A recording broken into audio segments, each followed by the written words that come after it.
Insulin ৰেজিষ্টেন্সলৈ পৰিচয়সূচক এই spoken টিউটৰিয়েলটোলৈ স্বাগতম। এই টিউটৰিয়েলটোত আমি শিকিম ইনসুলিনলৈ কোষসমূহৰ স্বাভাৱিক প্ৰতিক্ৰিয়া। ইনসুলিনলৈ প্ৰতিক্ৰিয়া সলনি হয় যেতিয়া ইনসুলিন ৰেজিষ্টেন্স হয়। মধুমেহৰ পৰম্পৰাগত সংজ্ঞা। মধুমেহ হোৱাৰ মূল কাৰণ।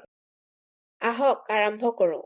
আমাৰ শৰীৰক শক্তিৰ প্ৰয়োজন হয় বাচি থাকিবলৈ আৰু বৃদ্ধিৰ বাবে। মানুহৰ বাবে গ্লুকোজ হৈছে শক্তিৰ এটা অতিশয় উপযুক্ত উৎস। গ্লুকোজৰ বহুতো অণু লগ লাগি শ্বেতসাৰ গঠন কৰে। শ্বেতসাৰ হৈছে আমাৰ খাদ্যত পোৱা এক প্ৰকাৰৰ কাৰ্বহাইড্ৰেট। কাৰ্বহাইড্ৰেট প্ৰচুৰকৈ থকা খাদ্যসমূহ বেছি পৰিমাণে উপলব্ধ আৰু সস্তা হয়। সেইবাবে আমি সৰহসংখ্যক গ্লুকোজ খাওঁ, যি হৈছে তেনে খাদ্যৰ দ্বাৰা পোৱা এক প্ৰকাৰৰ শৰ্কৰা। আহাৰ হিচাপে বেছিকৈ শৰ্কৰা খোৱাৰ ফলত হোৱা ক্ষতিকাৰক পৰিণামৰ কথা আমি জানো। তেজৰ শৰ্কৰাৰ উচ্চ আৰু নিম্ন লেভেলৰ বিপদৰ কথাও আমি জানো। গতিকে আমাৰ শৰীৰে আহাৰত পোৱা গ্লুকোজক তৎক্ষণাত পৰিৱৰ্তিত কৰিব লাগিব শক্তি বা চৰ্বিলে। ই আমাক তেজত শৰ্কৰাৰ এটা নৰ্মেল লেভেল ৰাখিবলৈ সহায় কৰিব। অগ্নাশয়ে তেজৰ ফাষ্টিং গ্লুকোজ লেভেলক 70 আৰু 99 mg/dl-ৰ মাজত অটুট ৰাখে। mg/dl মানে হৈছে মিলিগ্ৰাম/ডেচিলিটাৰ। এই পৰিসৰক অগ্নাশয়ে উৎপন্ন কৰা ইনসুলিন হৰমনে অটুট ৰাখে। ইনসুলিনৰ বিষয়ে একেটা চিৰিজৰ আন এটা টিউটৰিয়েলত বিতংকৈ বৰ্ণনা কৰা হৈছে। অধিক তথ্যৰ বাবে আমাৰ ৱেবছাইট চাব। পাছত আহক মধুমেহৰ পৰম্পৰাগত সংজ্ঞাক আলোচনা কৰোঁ। ই হৈছে তেজৰ গ্লুকোজ লেভেলৰ ওপৰত ভিত্তি কৰি। তেজৰ ফাষ্টিং গ্লুকোজ লেভেলক পৰীক্ষা কৰা হয় দুটা পৃথক তেজৰ টেষ্টত। 126 মিলিগ্ৰাম/ডেচিলিটাৰ বা তাতকৈ বেছি লেভেলক ধৰা হয় মধুমেহ হিচাপে। তথাপি তেজৰ এটা উচ্চ গ্লুকোজ লেভেল এটা লক্ষণ হয় ৰোগ এটাৰ। ই নিজে ৰোগটো নহয়। ই হৈছে শৰীৰত কিবা এটা বেয়া হৈ থকাৰ এটা প্ৰভাৱ। ই মধুমেহ হোৱাৰ মূল কাৰণটো নহয়। ই ৰোগটোৰ বিষয়ে এটা উন্নত বুজা-পৰা আৰু ইয়াৰ চিকিৎসাক প্ৰদান নকৰে। ধৰক আপোনাৰ তেজৰ ৰিপৰ্টে তেজত উচ্চ গ্লুকোজ লেভেলক দেখালে আপুনি ডাক্তৰ এজনক দেখালে।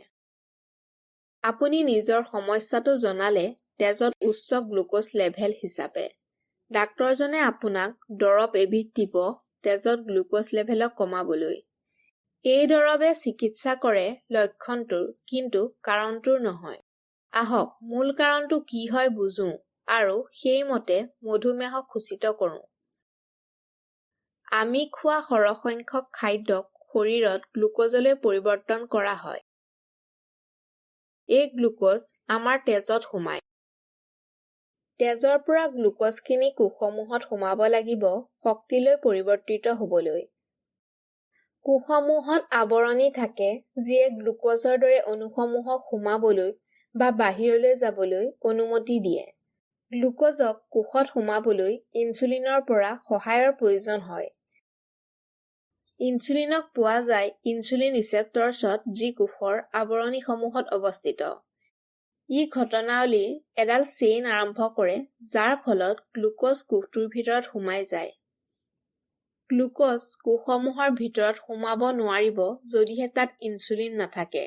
ই লগতে সোমাব নোৱাৰিব যদিহে কোষসমূহে ইনসুলিনৰ সংকেতক সমৰ্থন নকৰে। যদিহে গ্লুকোজ কোষসমূহত নোসোমায়, শৰীৰে প্ৰয়োজনীয় শক্তি নাপাব। গ্লুকোজ তেজতে থাকি যাব। ই তেজৰ গ্লুকোজ লেভেলক বঢ়াব, যাক আমি তেজৰ ৰিপৰ্টত দেখা পাওঁ। গতিকে মধুমেহ হোৱাৰ মূল কাৰণটো হৈছে গ্লুকোজ কোষসমূহৰ ভিতৰত সোমাবলৈ নোৱাৰাটো। এতিয়া আহক এই মূল কাৰণটোৰ ওপৰত ভিত্তি কৰি মধুমেহক বুজো আৰু সূচিত কৰোঁ। ব্যক্তি এজনৰ মধুমেহ থাকিব যদিহে গ্লুকোজ সোমোৱাৰ পদ্ধতিটো বাধাগ্ৰস্ত হৈছে। ইয়াক কাৰ্যকৰীভাৱে আৰু দক্ষতাৰ সৈতে পঠোৱা হোৱা নাই। পৰম্পৰাগত সংজ্ঞাটোত ইনচুলিনৰ কোনো আৱশ্যক নাছিল। তথাপি ইনচুলিন অতিশয় গুৰুত্বপূৰ্ণ হয়। আহক ইনচুলিন আৰু গ্লুক'জৰ ঘনীকৰণৰ মাজত থকা সম্পৰ্কক আলোচনা কৰোঁ। ধৰক আপোনাৰ তেজৰ ফাষ্টিং গ্লুক'জ লেভেল হৈছে 70 mg/dl। আপোনাৰ ফাষ্টিং ইনচুলিন লেভেল হৈছে 5 ইউনিট। ধৰক কিবা কাৰণত ই কোষসমূহক গ্লুক'জ সুমুৱাব নোৱাৰিলে। ই আপোনাৰ তেজৰ ফাষ্টিং গ্লুক'জ লেভেলক 70ৰ পৰা 75লৈ বৰ্ধিত কৰিব। গতিকে 5 ইউনিট ইনচুলিন যথেষ্ট নহয় গ্লুক'জ লেভেলক 70ৰ কটুত ৰাখিবলৈ। সেইবাবে অগ্নাশয়ে 6 ইউনিট ইনচুলিন উৎপন্ন কৰিব। ই কোষসমূহত অস্থায়ীভাৱে কিছু অধিক গ্লুক'জ সুমুৱাব। তেজৰ শৰ্কৰা লেভেল নৰ্মেল লেভেল 70লৈ নামিব। তথাপি গ্লুক'জ সুমুৱাৰ পদ্ধতিটোত এতিয়াও এটা সমস্যা আছেই। ইয়াৰ পৰা ই মাত্ৰ বেছি বেয়া অৱস্থালৈ গৈ থাকিব। সোনকালে 6 ইউনিট ইনচুলিন যথেষ্ট নহ'ব গ্লুক'জ লেভেলক 70ত ৰাখিবলৈ। গতিকে অগ্নাশয়ে অধিক ইউনিট ইনচুলিন নিঃসৰণ কৰি থাকিব। ই গ্লুক'জ লেভেলক 70ত ৰাখিবলৈ চেষ্টা কৰিব। ই হয়তো 80লৈ বৰ্ধিত হ'ব পাৰে, কিন্তু এতিয়াও ই এটা গ্ৰহণযোগ্য সীমা হয়। কোষটো ইনচুলিনৰ অৱস্থিতিক লৈ সংবেদনশীল নহয়।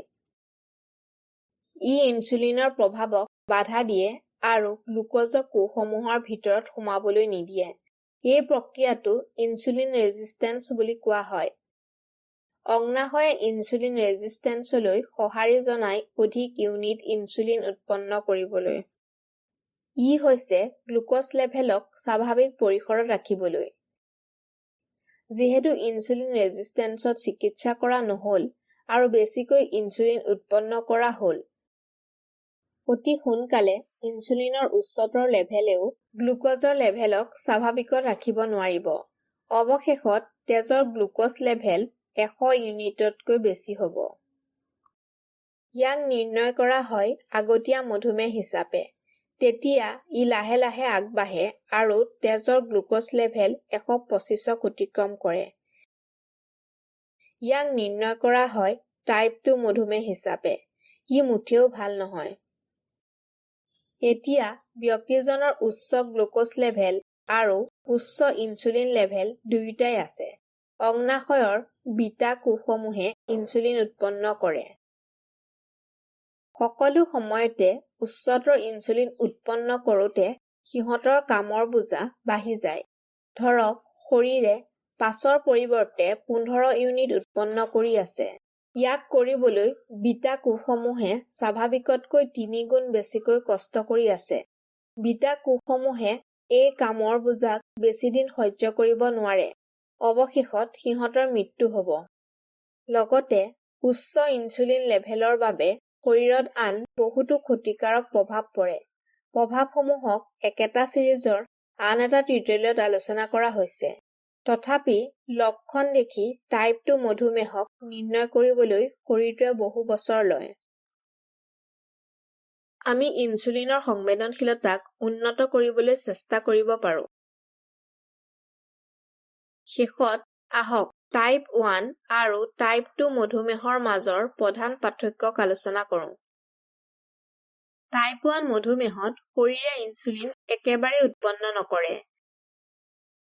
ইনচুলিনৰ অবিহনে গ্লুক'জ কোষসমূহত নোসোমায়। শৰীৰে প্ৰয়োজনীয় শক্তি নাপায়। ইনচুলিনক বাহিৰৰ পৰা সুমুওৱা হয়। সেইবাবেই এনে প্ৰকাৰৰ মধুমেহক ইনচুলিনত নিৰ্ভৰশীল মধুমেহ বুলি কোৱা হয়। য'ত টাইপ 2 মধুমেহত ইনচুলিনৰ প্ৰস্তুতকৰণত কেতিয়াও অভাৱ নহয়। শৰীৰে ইনচুলিন ৰেজিষ্টেন্সৰ কাৰণে যথেষ্ট বা অত্যাধিক ইনচুলিন উৎপন্ন কৰে। শৰীৰে বিটা কোষসমূহে উৎপন্ন কৰা ইনচুলিনক সঠিককৈ ব্যৱহাৰ কৰিব নোৱাৰে। বাহিৰৰ পৰা ইনচুলিনক সুমুওৱাটো দৰকাৰী হৈ পৰে যেতিয়া অত্যাধিক কাম কৰা বিটা কোষসমূহ মৰি যায়। তেতিয়া টাইপ 2 মধুমেহ টাইপ 1 মধুমেহলৈ পৰিৱৰ্তিত হয়। আমি সেইবাবে ইনচুলিন ৰেজিষ্টেন্সক ঠিক কৰিবই লাগিব। ই হৈছে টাইপ 2 মধুমেহৰ মূল কাৰণ। এটা উচ্চতৰ গ্লুক'জ লেভেল হৈছে মধুমেহৰ মাত্ৰ এটা লক্ষণহে। ইনচুলিন ৰেজিষ্টেন্সক ঠিক কৰিবলৈ জীৱনশৈলীৰ পৰিৱৰ্তন দৰকাৰী হয়। ইনচুলিনৰ সংবেদনশীলতাক কেনেকৈ উন্নত কৰা হয় তাক আমি আন এটা টিউটৰিয়েলত ব্যাখ্যা কৰা হৈছে। ইয়াৰ সৈতে আমি এই টিউটৰিয়েলৰ শেষ পালোহি। সংযোগ কৰাৰ বাবে ধন্যবাদ।